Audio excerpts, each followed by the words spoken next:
అసలు ఎవరికి కూడా వాళ్ళ మీద వాళ్ళకి కానీ నెగిటివ్ కానీ ఇంకోటి కానీ ఆలోచన వచ్చే అవకాశాన్ని యాజ్ ఎ డైరెక్టర్గా నేను ఇవ్వను. ఫస్ట్ రాగానే వెళ్ళి గట్టి కౌలించుకుంటాను, ప్రతిరోజును కౌలించుకుంటాను. ప్రతి షాట్కి విపరీతమైన అప్రిషియేషన్ ఇస్తాను ఇద్దరికి, ఎవరికి తగ్గను, ఒకరి గురించి ఇంకొక దగ్గర మాట్లాడను, ఇద్దరిని పొగుడుతాను. ఇది ఎప్పుడైతే ఒక పాజిటివ్ నోట్లో వైబ్లో ఉంచామో అప్పుడు సమస్యలే రావు సార్.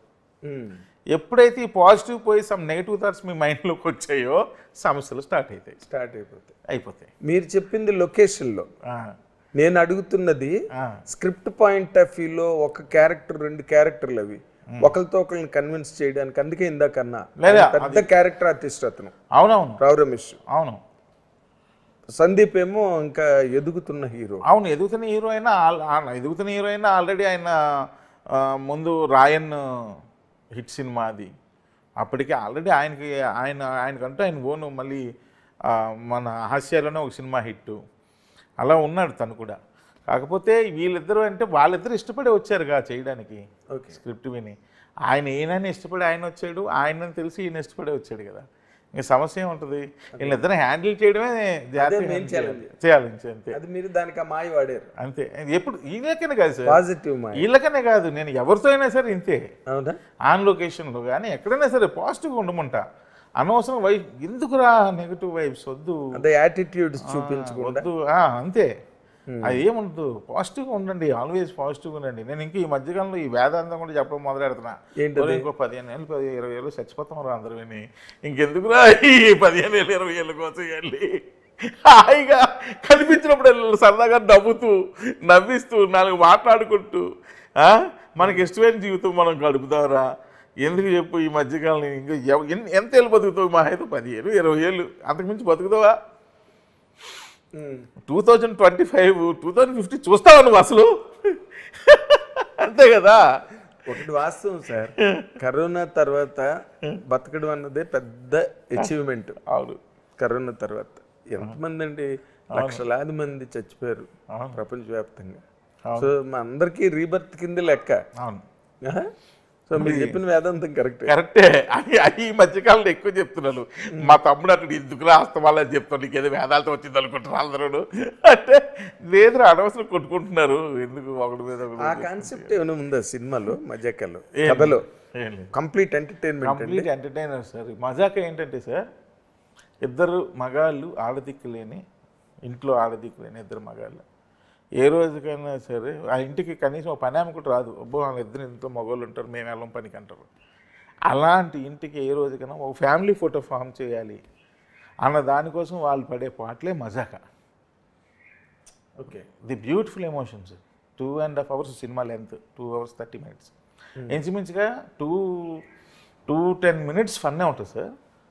ఆ 20 minutes ఏదైతే ఉందో ఫార్మేషన్ ఆఫ్ ద ఏంటది ఫ్యామిలీ ఫోటోకి, అది ఏదైతే ఉందో ఆ క్లైమాక్స్ పార్ట్ చాలా ఎమోషనల్గా ఉంటుంది సార్. అవును, ఎలా అంటే ఫాదర్ సన్ ఎమోషన్ కానీ లేదా ఫాదర్ మదర్ సన్ ఎమోషన్ కానీ, ఈ ఎమోషన్స్ ఏవైతే ఉన్నాయో అవి చాలా అంటే మీరు అబ్బా చిన్న కనెక్టివిటీలోకి వెళ్తారు.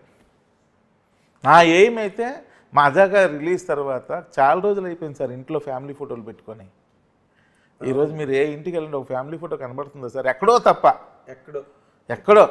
మన చిన్నప్పుడు వెళ్ళకుంటే సార్ ఇలా ఇంట్లోకి వెళ్ళక వరుస ఫోటోలు ఉంటారు. ముత్తాత, తాత, నాన్న, మా అయ్య, పెద్దబావయ్య, పెద్దనాన్న, అందరు ఫోటోలు. మళ్ళీ అందరికి వెళ్ళిపో గ్రూప్ ఫోటో ఇలా ఉండేదా సార్? ఇప్పుడు ఎక్కడైనా ఉందా సార్? ఎక్కడే గోడలు పాడైపోతే కల్చర్ వచ్చింది.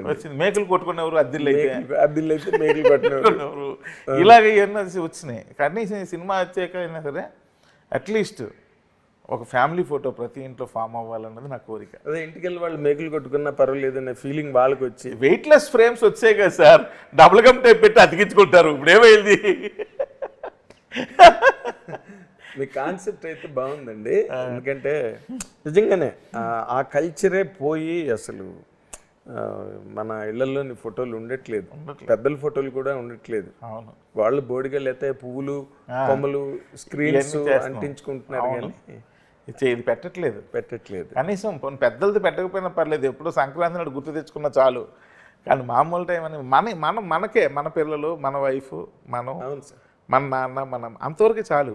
అంతవరకు చాలు. ఒక్క ఫోటో అలా పెట్టుకుంటే మన సార్ ఇంటికి రాగానే ఎవరైనా సరే మన ఇంటికి రాగానే హాల్లో కూర్చుని ఫోటో కనబడితే పాప అండి అంటారు. అవును, ఎంత బ్యూటిఫుల్ ఎమోషన్ అండి అది. రియల్లీ ఏం చదువుతుందండి అంటారు, అంతే కదా. రియల్లీ.